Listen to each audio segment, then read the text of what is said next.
On my 70th birthday, my daughter called to say she had a more important commitment. Hours later, she posted a photo traveling with her mother-in-law captioned, "You're the mother I wish I had. I'm glad to have you here. Follow my story until the end and comment the city you're watching from so I can see how far my story has reached." I stared at my phone in disbelief, my 70-year-old hands trembling as I read the message again. "Sorry, Mom. Can't make it to your birthday dinner. Something important came up. Rain check? Something important. On my 70th birthday." I set the phone down on my kitchen table, next to the cake I'd baked myself. A small chocolate cake with vanilla frosting, the kind my daughter Sarah used to love when she was little. I'd even bought those fancy candles with the golden flames, thinking maybe this year would be different. Maybe this year she'd actually want to celebrate with me. The house felt enormous around me, filled with the silence of expectations that would never be met.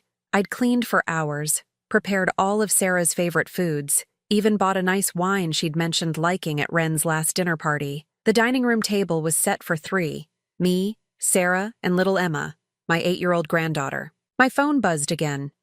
This time it was a notification from Instagram. Sarah had posted something new. I rarely used social media, but I'd learned to navigate it just to keep up with my family's lives.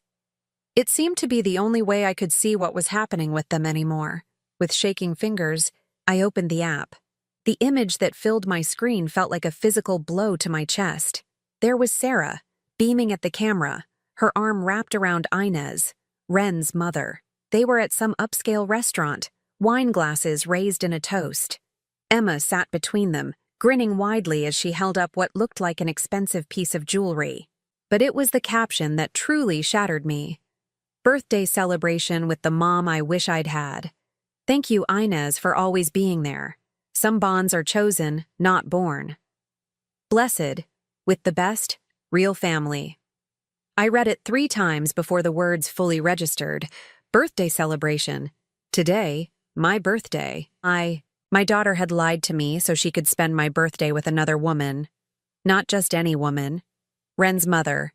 The woman who had somehow become more important to Sarah than I ever was. I scrolled through the comments, each one twisting the knife deeper. "Inez is amazing! You're so lucky to have her! Best grandmother ever! Emma is so blessed! Found family is the best family. Found family. As if I had been lost, discarded, replaced by someone better." I thought about all the birthdays I'd celebrated alone while Sarah was busy with her new life, the Christmases where I was invited as an afterthought, arriving to find Inez already there, already settled into what felt like my place, the school plays and soccer games where I sat in the back while Inez had the front row seat next to Sarah. When had I become the outsider in my own daughter's life? I walked to my bedroom and opened the drawer where I kept my checkbook. The same checkbook I'd been using for the past 5 years to quietly support Sarah's family. The mortgage payments I made every month, so they could keep their beautiful house. The private school tuition for Emma that I covered, because it's important for her future, Mom. The credit card bills that somehow always found their way to me when things got tight. Just last month, I'd transferred $1,500 to help with Wren's car repairs. The month before that, it was $2,000 for Emma's summer camp. Before that, a vacation to Disney World that I'd funded but wasn't invited to join. I'd done it all quietly, never asking for recognition, never mentioning it to anyone. Sarah had asked me to keep it between us, saying Wren was sensitive about accepting help. I understood. Pride was important. But seeing that photo, reading those words about chosen family, I wondered if my silence had been a mistake. Had my discretion allowed them to forget where their comfortable life really came from?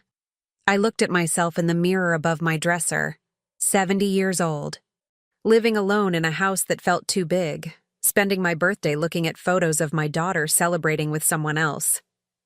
When had I become so invisible? My phone rang. Sarah's name appeared on the screen. "Hi, Mom." Her voice was cheerful, almost sing-song. "How was your day? Did you do anything special for your birthday?" I stared at my reflection as I answered. It was quiet. "Oh, that's nice. Sometimes quiet birthdays are the best.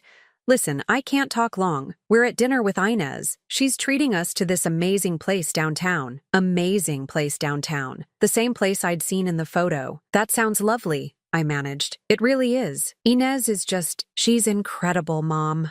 She really understands what family means. Anyway, we'll definitely get together soon, okay? Love you. She hung up before I could respond. I sat on the edge of my bed, still holding the phone. She'd called to tell me about her wonderful evening with another woman on my birthday. The woman who really understands what family means. And somewhere in that moment, something inside me shifted. It wasn't anger yet. That would come later. It was something colder, quieter. It was the sound of illusions finally breaking. For 5 years, I'd been funding a life that didn't include me. For 5 years, I'd been paying for my own exclusion, my own replacement. But not anymore. The next morning, I sat at my kitchen table with a cup of coffee and 5 years' worth of bank statements spread out in front of me.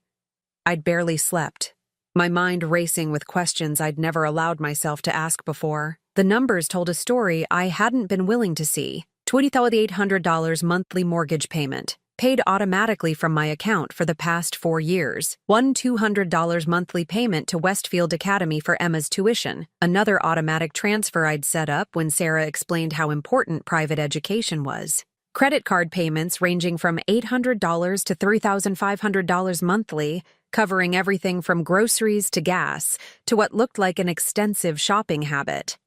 Then there were the one-time transfers. $5,000 for a family vacation to Cabo last Christmas, a trip I'd only heard about through social media posts. $3,200 for new living room furniture. $2,800 for Ren's dental work. $4,500 for what the memo line called emergency home repairs. I calculated quickly in my head. Over the past 5 years, I'd given them nearly $180,000. $180,000. The amount staggered me. I'd been supporting an entire family's lifestyle while living modestly in my paid-off house, shopping sales at the grocery store, and wearing the same clothes for years because I don't need much at my age. I reached for my phone and called my bank. "Mrs. Anderson, how can I help you today?" The customer service representative's voice was artificially cheerful. "I need to review all automatic payments and transfers from my checking account," I said. "Everything going to Sarah Westbrook or Ren Westbrook." "Certainly. Let me pull up your account." There was a pause, then keyboard clicking. "I show 7 active automatic payments to accounts associated with those names. Would you like me to read through them?" 7. I'd thought it was 3 or 4. "Yes, please." Monthly mortgage payment of $2,800 to First National Mortgage, account holder Sarah Westbrook. Monthly tuition payment of $1,200 to Westfield Academy for Emma Westbrook. Monthly payment of $450 to Visa ending in 4782. Account holder Ren Westbrook. Monthly payment of $320 to American Express ending in 1097. Also Ren Westbrook. Monthly payment of $180 to Progressive Insurance for a 2021 BMW. Registered to Ren Westbrook. Monthly payment of $95 to Verizon Wireless for Family Plan. Account holder Sarah Westbrook. And a monthly transfer of $600 to a savings account under Emma Westbrook's name. My hand tightened around the phone. The insurance payment. When did that start? Let me check. That began 18 months ago. The memo line says car loan assistance. Car loan assistance. I remembered that conversation.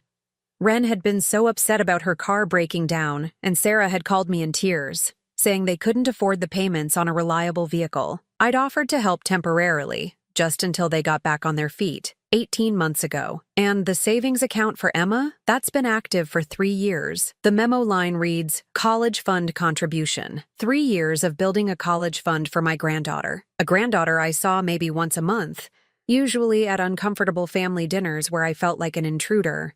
After I hung up, I sat staring at the numbers. I wasn't just supporting them.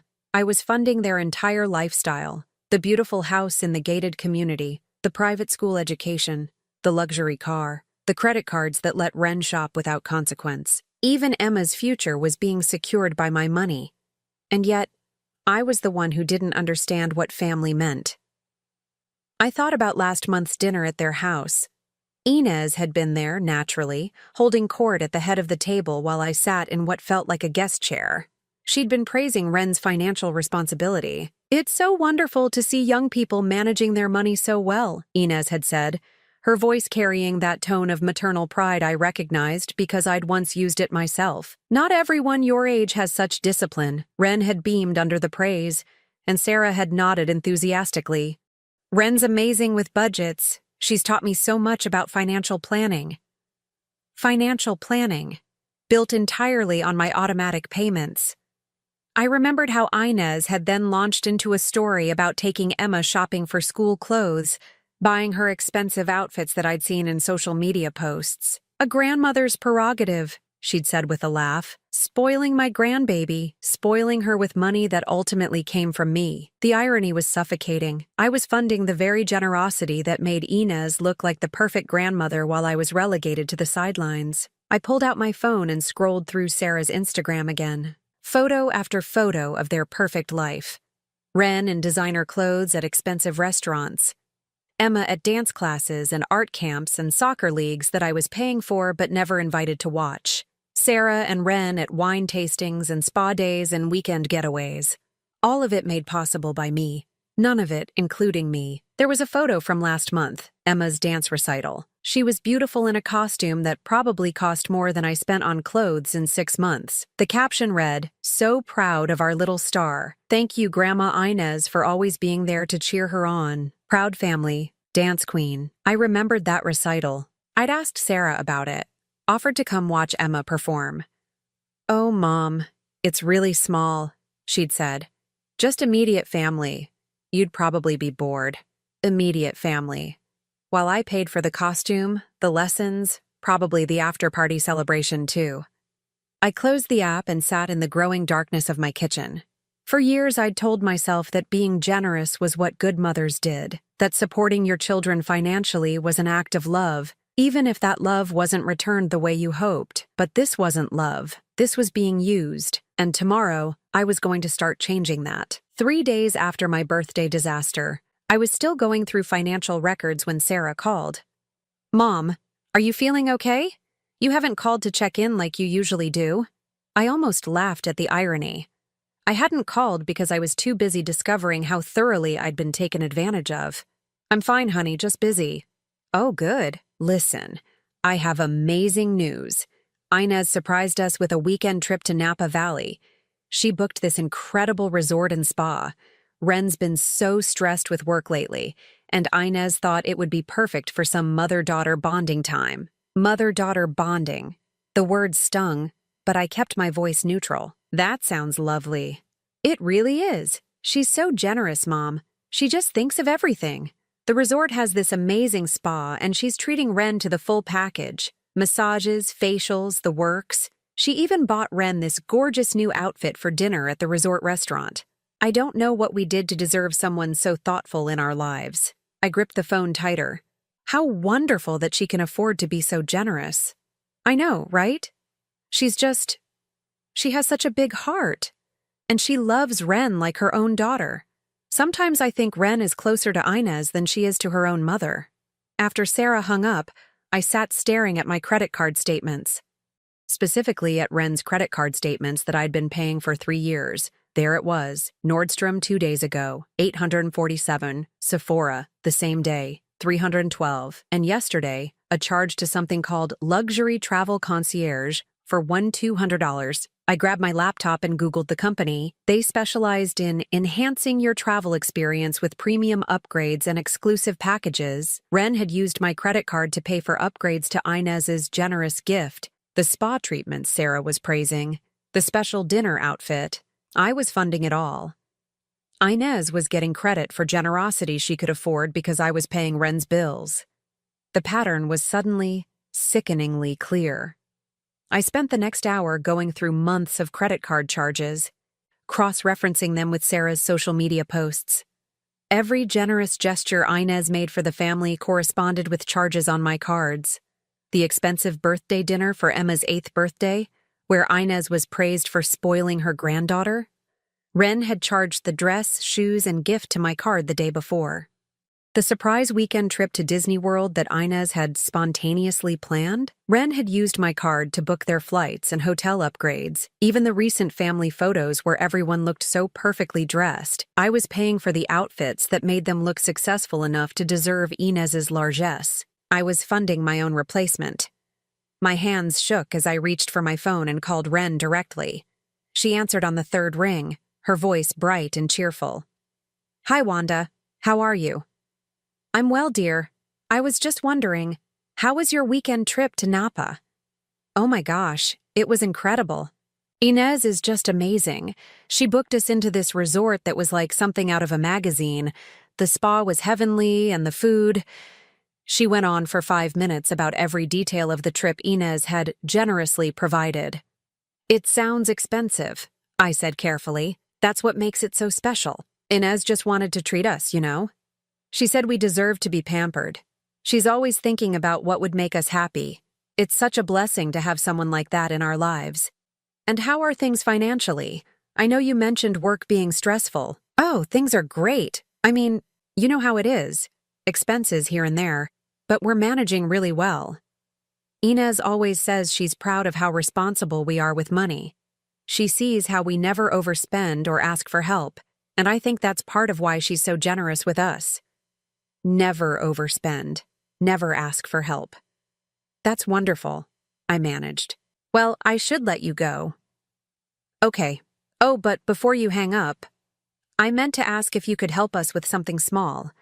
Emma's school is doing this fundraiser, and we want to make a good impression with the other parents.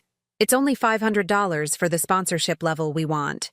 Only $500 for a good impression, after a weekend trip that cost thousands. I'll think about it," I said. After I hung up, I walked to my bathroom and looked at myself in the mirror, really looked. I saw a 70-year-old woman who had been sleepwalking through her own financial destruction. A woman who had been so desperate to feel needed, to feel loved, that she'd allowed herself to be turned into a silent ATM. Ren wasn't just using my money. She was using it strategically, carefully, to create a version of herself that would be worthy of Inez's attention and praise. Every charge on my cards was an investment in the relationship that was replacing me. The beautiful irony was that Inez admired Ren's financial independence and responsibility, traits that only existed because I was secretly funding them. Ren could afford to never ask Inez for money because she had me.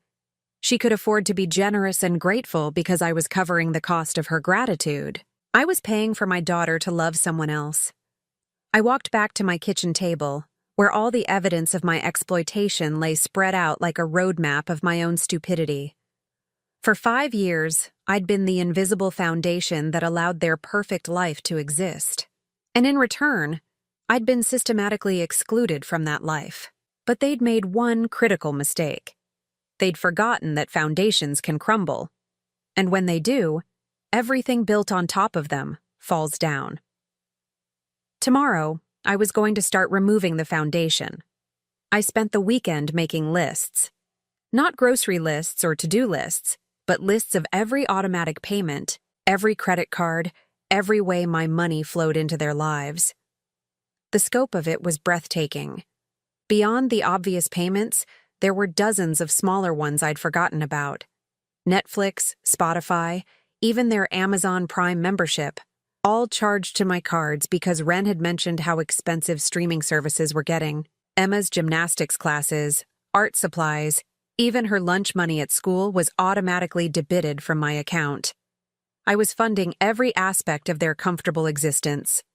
Monday morning, I called my bank again.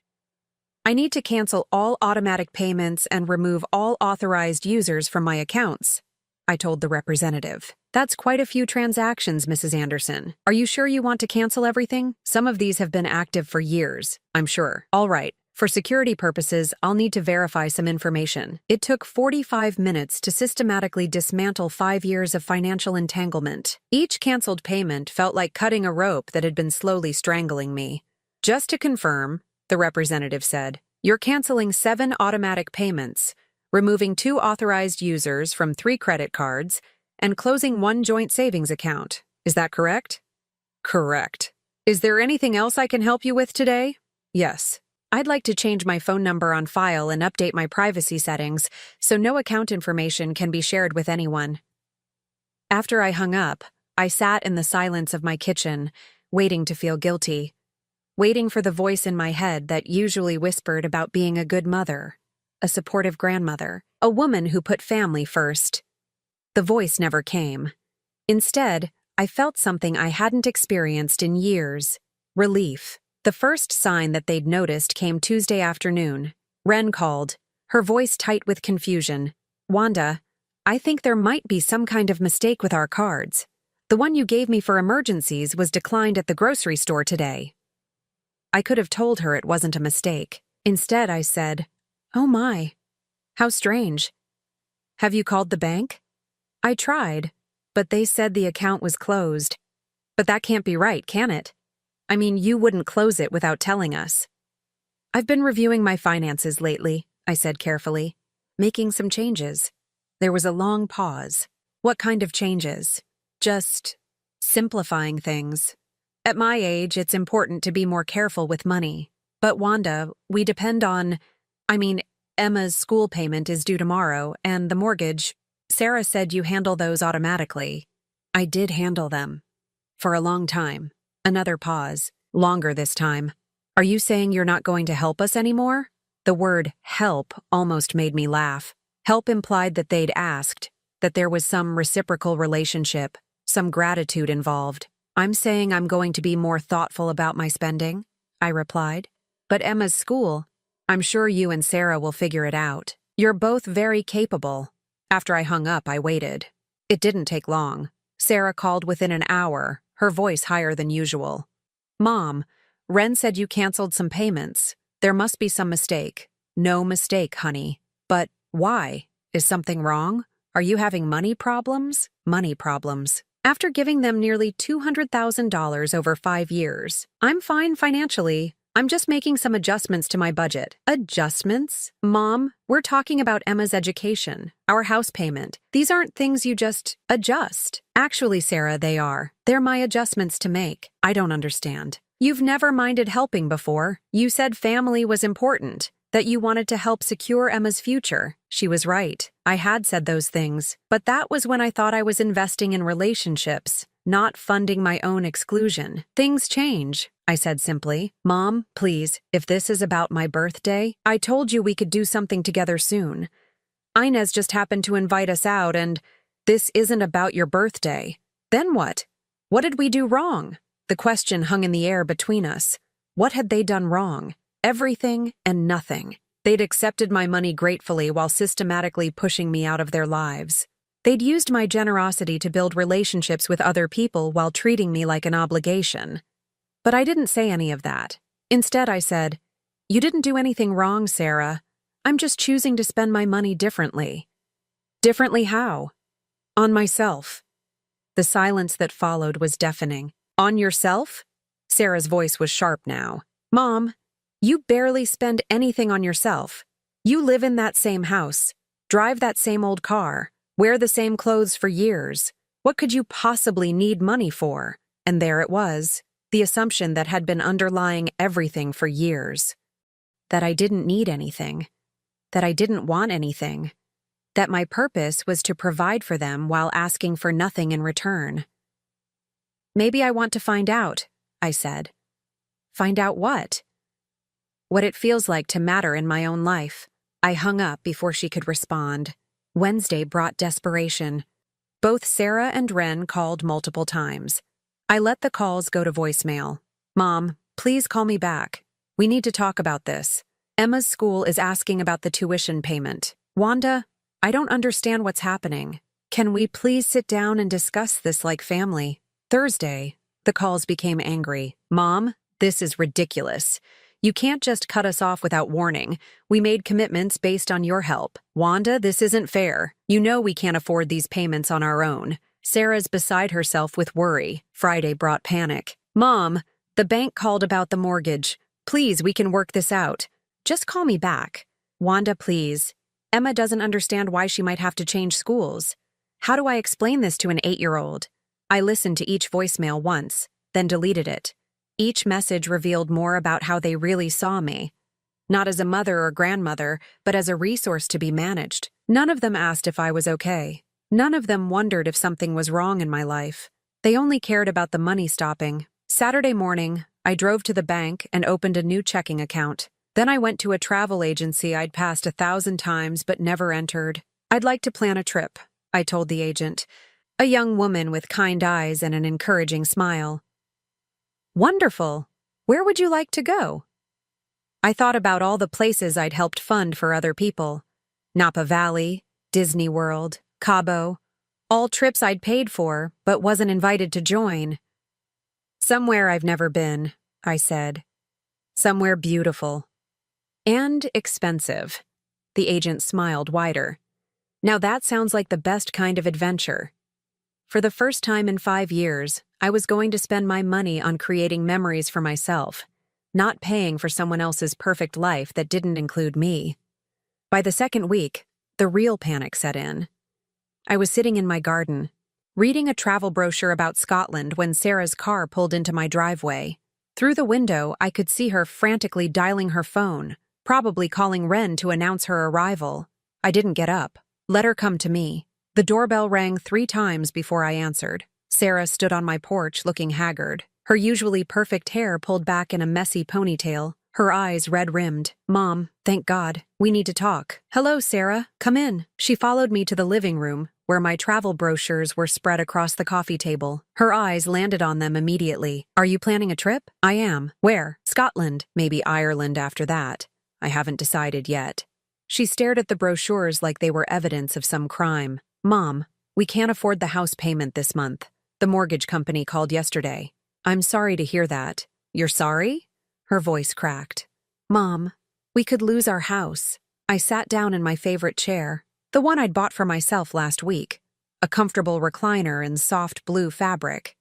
It was the first piece of furniture I'd purchased in 20 years. That would be unfortunate, I said. Unfortunate? Sarah's eyes widened. Mom, what's happening to you? This isn't like you at all. How would you know what I'm like? When was the last time you asked? What do you mean? When was the last time you called to see how I was doing? Not to ask for something, not to tell me about your wonderful life with Inez, but to actually check on me? Sarah opened her mouth, then closed it. We both knew the answer. Mom, you know we care about you. But right now, we're in crisis mode. Emma might have to leave her school. Wren is having panic attacks about the mortgage. We need your help. You need my money. It's the same thing. No, Sarah, it isn't. I watched her pace around my living room, her movements sharp and agitated. This was the most attention she'd paid to me in years, and it was only because the money had stopped flowing. I don't understand what we did to deserve this, she said, tears starting to fall. We've always been grateful for your help. Have you? Of course. We tell you thank you all the time. Do you? When? When you're posting pictures of Inez buying Emma expensive gifts with money that ultimately comes from me. When you're praising Wren's financial responsibility while I pay her credit card bills. When you're celebrating how generous Inez is with trips I'm actually funding. Sarah stopped pacing. What are you talking about? I reached for a folder I'd prepared, filled with credit card statements and bank records. Wren's shopping trip before your Napa weekend, charged to my card. Emma's dance costume and lessons, my automatic payments. Even the dinner where Inez was praised for being so generous. Wren used my credit card for her outfit that night. Sarah's face went pale as she flipped through the papers.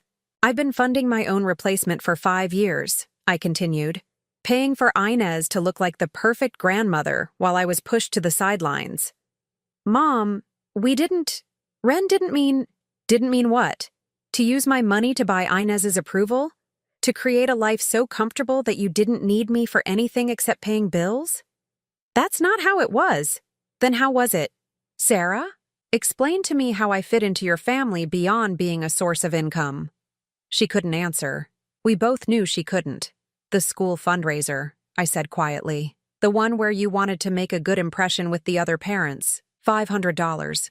After spending thousands on a weekend trip. Do you know what that told me? Sarah shook her head. It told me that you thought I was stupid, that I wouldn't notice, that I would just keep paying and paying while you built relationships with everyone except me. Mom, please, we can fix this.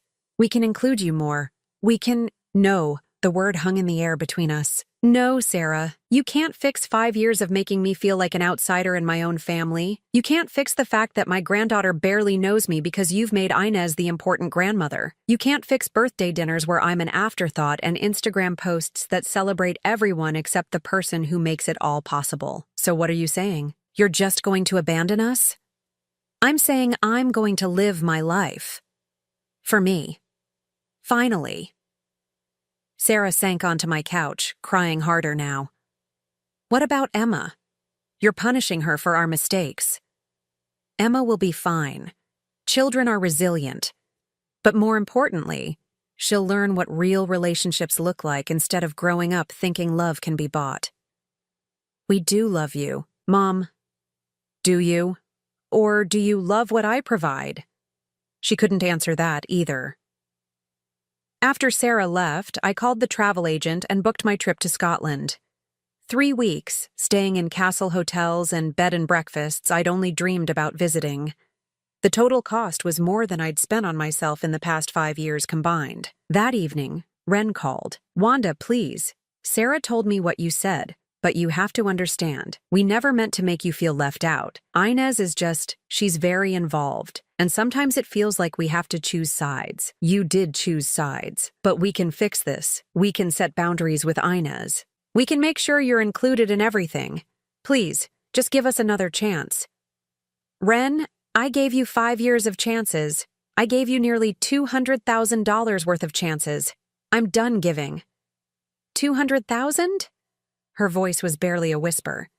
Did you think it was less? Did you think the money just appeared magically? We always planned to pay you back someday. When? When you got on your feet? You've been on your feet for years, Ren. You just preferred my feet to be underneath you, holding you up. She was crying now, too. What can we do? How can we make this right? You can learn to live within your means. You can learn what it feels like to be responsible for your own choices. And maybe, if you're very lucky, you can learn what it means to value people for more than what they can give you. I hung up and turned off my phone. Tomorrow I was going shopping for Scotland. I needed warm clothes, good walking shoes, and a new suitcase. For the first time in years, I was going to spend money on something that would make me happy. And I wasn't going to feel guilty about it. I returned from Scotland 3 weeks later, with a suitcase full of souvenirs I'd bought for myself and a heart fuller than it had been in years. I'd hiked through the Highlands, toured ancient castles, and sat by myself in cozy pub corners, reading books and watching the world go by without worrying about anyone else's needs or demands. For the first time in decades, I'd lived entirely for my own pleasure. The house felt different when I walked in, lighter somehow, as if removing the weight of constant giving had changed the very air inside. My answering machine blinked with 17 messages, but I ignored it and made myself a cup of tea instead. Scotland had taught me the value of taking things slowly. When I finally listened to the messages, they painted a picture of escalating crisis. Sarah's voice grew more strained with each call. Ren's went from apologetic to desperate to angry and back to pleading. Mom, Emma had to leave Westfield. We couldn't make the tuition payment. Wanda, we're 2 months behind on the mortgage now. The bank is starting foreclosure proceedings. Mom, Inez offered to help with some of the payments, but Ren was too proud to accept. She says she doesn't want to be a burden. That last message made me pause. Too proud to accept help from Inez, but not too proud to take it from me for 5 years without acknowledgement. The final message was from yesterday. Mom, please call me back. We need to talk. Something happened with Inez and just please call me. Something in Sarah's voice made me pick up the phone. She answered on the first ring. Mom, thank God. Are you back from your trip? I am. What happened with Inez? Can you come over, please? I need to talk to you in person. An hour later, I sat in the kitchen of the house I'd been paying for, watching Sarah make coffee with shaking hands. The house looked different too, less pristine, more lived in. There were dishes in the sink and mail piled on the counter. The perfect facade was cracking. Inez found out, Sarah said without preamble. Found out what? About the money. About you paying for everything. Sarah's voice was barely above a whisper. Ren told her. She thought maybe Inez would understand, would help us figure out a solution. I waited. She was horrified, Mom. Not at us, at the situation. She said she had no idea that her generosity was being built on someone else's sacrifice. She felt terrible that she'd been taking credit for things you were actually paying for. I sipped my coffee, letting Sarah continue. She said she couldn't be part of what she called financial deception anymore. She said it wasn't fair to you, and it wasn't honest. She stepped back from us. Stepped back how? She canceled Emma's birthday party that she was planning. She returned the Christmas presents she'd already bought. She said she couldn't accept gratitude for generosity that wasn't really hers. Sarah's eyes filled with tears. She said it would be wrong to continue the relationship knowing what she knew. The irony was exquisite. Inez, the woman who'd replaced me in my daughter's affections, had more integrity than my own family. Emma's been asking where Grandma Inez went, Sarah continued. I don't know what to tell her. And Ren is devastated. She says Inez was the closest thing to a real mother she ever had. And now you understand why I stepped away too. Sarah nodded miserably. Mom, I'm so sorry. I didn't see it. I didn't see how we were using you. I thought we were just accepting your help gratefully, while making sure I knew I wasn't really wanted. We didn't mean. She stopped, then started again. You're right. We did make you feel unwanted. We took your money and gave our attention to someone else. We treated you like a bank instead of a mother. It was the first real acknowledgement I'd received in 5 years. What happens now? I asked. I don't know. We're going to lose the house. Emma's already at the public school, which is actually fine. She's making friends there. Ren got a second job. We're selling her BMW and buying something used. Sarah looked around the kitchen. We're learning to live on what we actually make. How does that feel? Scary, but also honest? For the first time in years, when someone compliments us on something, we know we actually earned it. We sat in silence for a while, drinking coffee in the kitchen I'd helped them afford. Mom, I know I don't have the right to ask this, but is there any chance we could start over? Not financially, she added quickly. I mean relationally. Could we try to build something real? I thought about Scotland, about the peace I'd found in living for myself, about the travel brochures still spread on my coffee table and the plans I'd made for Ireland in the spring. I don't know, I said honestly. It would have to be different. How? You'd have to actually want me there, not just when you need something, not just because you feel obligated, but because you genuinely enjoy my company. I do enjoy your company. Mom, I forgot how to show it. Then you'll have to learn again, and it might take time. Sarah nodded. I understand. And Mom? Your trip to Scotland. How was it? I smiled, remembering the castles and the countryside, the freedom of traveling where I wanted when I wanted. It was wonderful. I'm planning another trip in the spring. That's amazing. I'd love to hear about it sometime, if you want to share, if I wanted to share. Not because she needed something from me, but because she was interested in my life. It was a start. 6 months later, I was preparing for my trip to Ireland when Sarah called, not to ask for money or help, but to tell me that Emma had won a writing contest at her new school. She wrote a story about a grandmother who goes on adventures, Sarah said. She wants to read it to you when you get back from Ireland. I'd like that. Mom? Thank you. For what? For showing us what self-respect looks like, and for giving us the chance to earn your love instead of just expecting it. After I hung up, I looked around my house, where I made decisions based on what I wanted, not what others needed from me. The Ireland brochures were spread on my table next to photos from Scotland and tentative plans for Italy in the fall. I'd lost a family that only valued me for my money. But I'd found something much better. Myself. And for the first time in my 70 years, that was enough. Now I'm curious about you who listened to my story. What would you do if you were in my place? Have you ever been through something similar? Comment below, and meanwhile I'm leaving on the final screen 2 other stories that are channel favorites, and they will definitely surprise you. Thank you for watching until here.